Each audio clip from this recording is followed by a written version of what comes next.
नमस्कार दोस्तों, स्वागत है आप सभी लोगों का एक बार फिर से इस वर्ष 2024 में। नवरात्रि जो है 3 अक्टूबर से शुरू होगा, जो कि दोस्तों 12 अक्टूबर को समाप्त होगा। 3 अक्टूबर दिन गुरुवार को नवरात्रि प्रारंभ होगा और 12 अक्टूबर दिन शनिवार को समाप्त होगा। और इस वर्ष 11 अक्टूबर को अष्टमी और नवमी यह दोनों तिथि मनाए जाएंगे। तो दोस्तों इस वीडियो में आप लोगों को नवरात्रि से पहले जो नवरात्रि की भस्म होती है, नवरात्रि में जो हम सब दीपक जलाते हैं उनकी भस्म होती हैं, गोबर की कंडे की भस्म होती हैं और भी बहुत सारे ऐसे नवरात्रि के समय में पवित्र वस्तु जागृत करते हैं, उनके बारे में एक वीडियो संजोग करके रखा हूं। यह वीडियो मैं पिछले साल के नवरात्रि में भी बताया था यही जानकारी, सो यह जानकारी आज की इस वीडियो में भी बता रहा हूं। सो यह वीडियो आप लोगों को ध्यान से देखना है, ध्यान से सुनना है। मन में कोई जिज्ञासा है, मन में आप लोगों के कोई प्रश्न है तो कमेंट जरूर करना, मैं बिल्कुल ही आपकी मदद करूंगा। दोस्तों आप सभी लोगों के मन में हमेशा यह प्रश्न होते कि गुरुजी इस वर्ष नवरात्रि में हमें कुछ अच्छा जानकारी बताएंगे जिससे हमारा कल्याण होगा। देखिए सभी लोगों को बताना चाहूंगा, आप सब लोग नवरात्रि में माता रानी की खूब पूजन पाठ करते हैं, माता रानी की खूब आराधना करते हैं, खूब सेवा करते हैं। लेकिन इनके बाद भी आप सभी लोगों से एक छोटी सी गलती हो जाती है कि माता रानी की पूजन पाठ करने के बाद जो बचा हुआ भस्म होते हैं, अगरबत्ती के, उन्हें दोस्तों अब सब जाकर के नदी में विसर्जित कर देते हैं। सबसे बड़ी यही हमारी गलती है दोस्तों। हम सब माता रानी की पूजा करते हैं और माता रानी हमें प्रसन्न होकर के प्रसाद देती है। कौन सी प्रसाद देती है? जो अगरबत्ती के भस्म है वो माता रानी का प्रसाद होता है। जो गोबर की कंडे जलाते हैं आप दोस्तों धूप दिखाने के लिए, जो भस्मा होता है वो माता रानी का प्रसाद होता है। और इसी प्रसाद को हम सीधा जाकर के नदी में विसर्जित कर देते हैं। यही दोस्तों सबसे बड़ी हमारी गलती है। तो दोस्तों अगरबत्ती की भस्म का क्या करें, अगरबत्ती के भस्म से क्या क्या लाभ होता है और नवरात्रि के बाद अगरबत्ती की भस्मा हमारे कौन कौन सा तकलीफ को मिटा सकते हैं, सारे जानकारी इस वीडियो में बताऊंगा। तो दोस्तों आप सभी लोगों को इस वीडियो को ध्यान से देखना है, ध्यान से सुनना है भैया, आधे बीच में छोड़ करके नहीं जाना है, हमेशा अभी से नहीं। मैं हर बार वीडियो में बोलता हूं अधूरे ज्ञान हमेशा खतरनाक होता है। तो ये वीडियो को ध्यान से देखिए। अगर आप भी माता रानी को दिल से मानते हैं तो कमेंट बॉक्स में जय माता दीव लिखना। देखिए जो अगरबत्ती का भस्म होते हैं दोस्तों माता रानी के समीप में जलाने के कारण या माता रानी के श्री चरणों में भेंट करने के कारण ये सिद्ध होते हैं, जागृत होते हैं। अगरबत्ती की भस्मा, गोबर के कंडे की भस्मा, धूप इत्यादि जलाते हैं, जितने ही सारे भस्मा ये स्वयं सिद्ध होते हैं।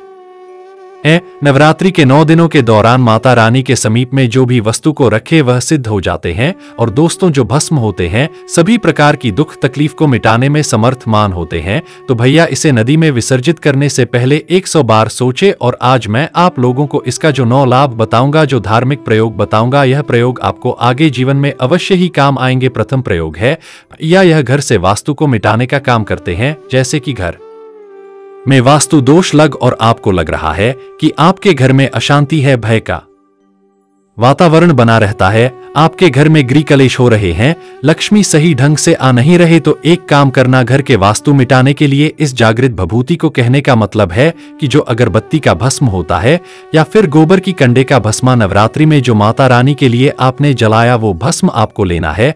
थोड़ा सा आपको घी लेना है और इसे घोल करके आपको दोस्तों घर के जो मुख्य द्वार होते हैं, जो गेट होते हैं, वहां पे आपको स्वास्तिक बनाना है।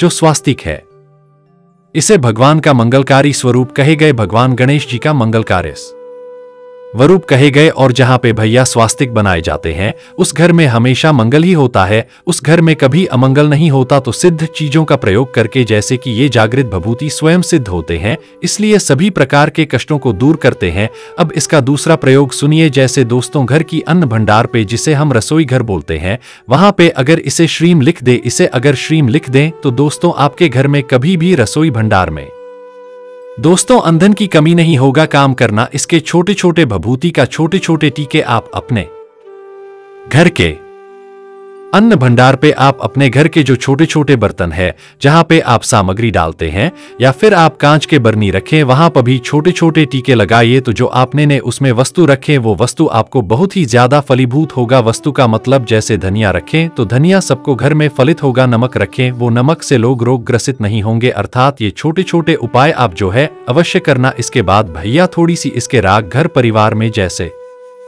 जो लोग बीमारी से पीड़ित हैं उसे खिला देना, आप इसे थोड़ा सा स्वयं नवरात्रि के बाद खा लेना। तो जो लोग बीमार से पीड़ित है उन्हें थोड़ा थोड़ा खिलाना शुरू करना, तो गंभीर से गंभीर बीमारी भी माता रानी की कृपा से ठीक हो जाएंगे और स्वयं खाते तो अगर आपके जीवन में कोई परेशानी आ रही जैसे ग्रह नक्षत्र के पीड़ा, वो सारे दूर हो जाएंगे। इसके बाद दोस्तों इसके चौथा प्रयोग है थोड़ी सी राख अगर धन के साथ में रखे, जैसे आप जो है गले हैं, परस है, धन पेटी है या फिर व्यापारी स्थान है जहां पर निरंतर आपके कारोबार चलते हैं, वहां पर इसके थोड़ी सी राख धन पेटी में रखिए, व्यापारी स्थान में रखिए। देखना यह राख दोस्तों आपके लिए कुबेर की कुंजी की तरह काम करेंगे, अर्थात दोस्तों आपके धन में बढ़ोतरी कराने का काम करेंगे। ये जो भभूति होते हैं, जागृत होते हैं, भैया शक्ति से संपन्न होते हैं और अनेकों कार्य जो आपके हैं उसे सिद्ध कर सकते हैं। इसके बाद इसके 5 प्रयोग और सुनिए, ये 5 प्रयोग आपको आगे जीवन में अवश्य काम आएंगे। जानकारी बताने से पहले बस छोटा सा निवेदन करना चाहूंगा, माता रानी को दिल से मानते हैं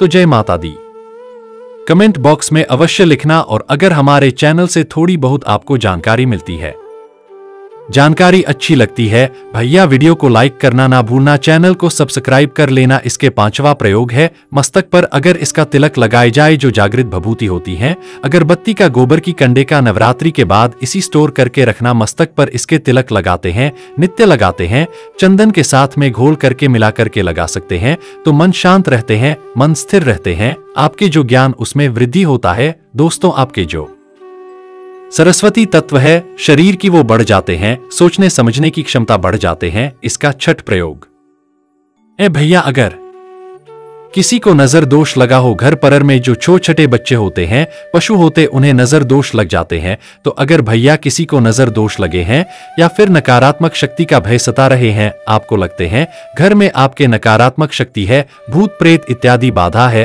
तो एक काम करना, यह भभूति आप अपने घर में छिड़कना। या फिर नजर दोष लगे भैया उनके शरीर पे, मस्तक पे, उनके चेस्ट पे अर्थात उनके छाती पे, उनके बदन पे लगा दीजिए, बिल्कुल ही नजर दोष भस्मा हो जाएंगे। इसका 7वां गजब का प्रयोग बता रहा हूं। बहुत सारे लोग भूत प्रेत, टोना जादू इत्यादि बाधा से बहुत सारे लोग पीड़ित रहते हैं।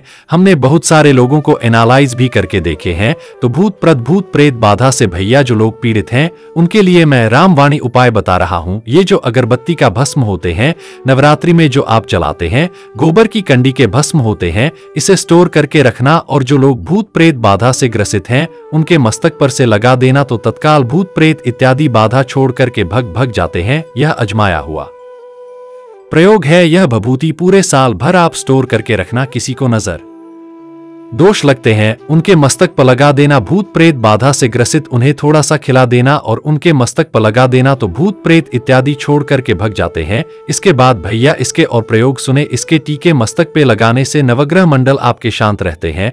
बहुत सारे लोग बोलते हैं ना कि गुरुजी हम शनि से परेशान है, राहु से परेशान है, केतु से परेशान है, नगरा की पीड़ा हमें बहुत परेशान करती है। तो ना शनि आपको नुकसान करेंगे, ना राहु करेंगे, ना किसी भी प्रकार के नगरा में इतना हिम्मत नहीं कि माता रानी की भभूति को वजो है क्रश कर दें। अर्थात दोस्तों आपके बाल बाका नहीं कर पाएंगे। सब देवी माता की वंदन करते, अभिनंदन करते, देवी माता से ये सारी सृष्टि चल रही है। इसके बाद भैया इसके 9वां प्रयोग शून्य गुप्ता प्रयोग बता रहा हूं। वैसे ये प्रयोग नहीं बताना चाहिए, लेकिन आप सभी लोगों के जानकारी के लिए, आप सभी लोगों के मन को शांत करने के लिए जानकारी बता रहा ये गुप्ता प्रयोग है।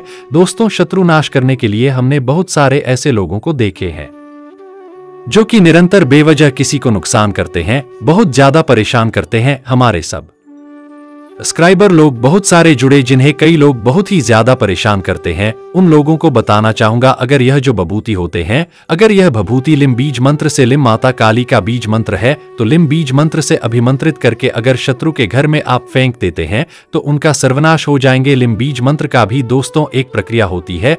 कैसे प्रक्रिया होती है?